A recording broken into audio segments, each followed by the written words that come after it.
పెహల్గాం ఉగ్రదాడికి ప్రతీకారం తీర్చుకునేందుకు భారత్ సిద్ధమవుతుందా? ఆ మేరకు సైనిక దళాలను సన్నద్ధం చేస్తుందా? ముష్కర ముఖాలపై ఎప్పుడు ఎలా చర్యలు తీసుకోవాలో నిర్ణయించుకునే స్వేచ్ఛను సైన్యానికి ఇవ్వటం, అత్యున్నత స్థాయిలో వరుసగా పలు కీలక భేటీలు నిర్వహించడం ఈ విషయాన్ని స్పష్టం చేస్తున్నాయి. ఉగ్రవాదాన్ని మట్టి కరిపించాలనేది జాతీయ సంకల్పమని, దీనిని నెరవేర్చేందుకు దృఢ నిశ్చయంతో ఉన్నట్లు మంగళవారం ఢిల్లీలోని తన నివాసంలో జరిగిన అత్యున్నత స్థాయి సమావేశంలో ప్రధాని మోదీ పునరుద్ఘాటించారు. అంతకుముందు సైనిక ఉన్నతాధికారులు పలు దఫాలుగా సమావేశమై వ్యూహాల్ని సమీక్షించారు.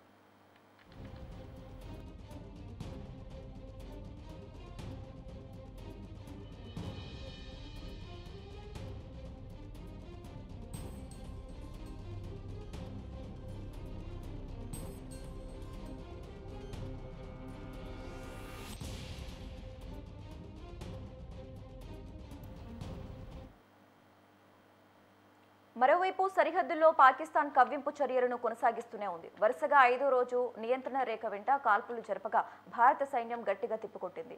భారత పాకిస్తాన్ మధ్య ఉద్రిక్తతలు పెరుగుతున్న నేపథ్యంలో వాటిని సడలింపచేయటానికి మధ్యవర్తిత్వం వహించేందుకు సిద్ధంగా ఉన్నట్లు ఐక్యరాజ్య సమితి సెక్రటరీ జనరల్ గుటెరస్ వెల్లడించారు. ఇరు దేశాలు సమన్వయం పాటించాలని చైనా సూచించింది. దక్షిణాసియాలో భారత్, పాకిస్తాన్ రెండూ ముఖ్యమైన దేశాలని, శాంతి, సుస్థిర అభివృద్ధి సాధనకు సామరస్యంగా కలిసిమెలిసి ఉండాలని చైనా విదేశాంగ శాఖ అధికార ప్రతినిధి అభిలాషించారు.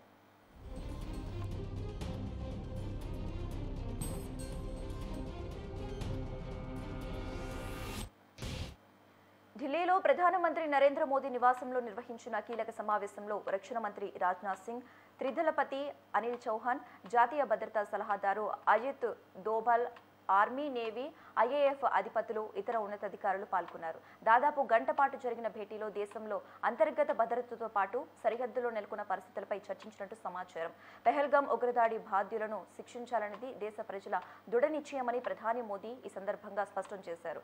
మన సైనిక దళాల సామర్థ్యాలపై సంపూర్ణ విశ్వాసం ఉందన్నారు. సీమాంతర ఉగ్రవాదం, దాని సూత్రధారులపై చర్యలు ఎప్పుడు ఎలా తీసుకోవాలన్న విషయంలో సైనిక దళాలకు పూర్తి స్వేచ్ఛ ఇస్తున్నామని స్పష్టం చేశారని విశ్వసనీయ వర్గాలు వెల్లడించాయి. అంతకుముందు కేంద్ర హోంశాఖ కార్యదర్శి గోవింద్ మోహన్ నేతృత్వంలో ఉన్నత స్థాయి భద్రతా సమావేశం జరిగింది.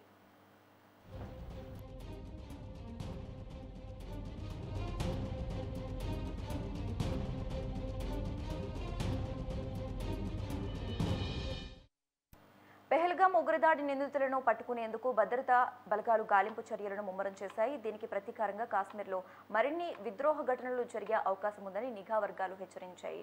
ఉగ్రముఖాలకు సంబంధించిన మరిన్ని శక్తులు క్రియాశీలం అయినట్లు తెలిపాయి. దీంతో ముందస్తు భద్రతా చర్యల్లో భాగంగా కాశ్మీర్లో ఉన్న మొత్తం 87 పర్యాటక కేంద్రాల్లో 48 కేంద్రాలను మూసివేస్తున్నట్లు ప్రభుత్వం ప్రకటించింది. కాశ్మీర్లోని ప్రధాన ప్రదేశాలు గుల్మర్గ్, సోనామార్గ్ ప్రాంతాల్లో సహా పలు సున్నితమైన పర్యాటక ప్రదేశాల్లో భద్రతా దళాలు, స్థానిక పోలీసులు ప్రత్యేక బృందాలను మోహరించాయి.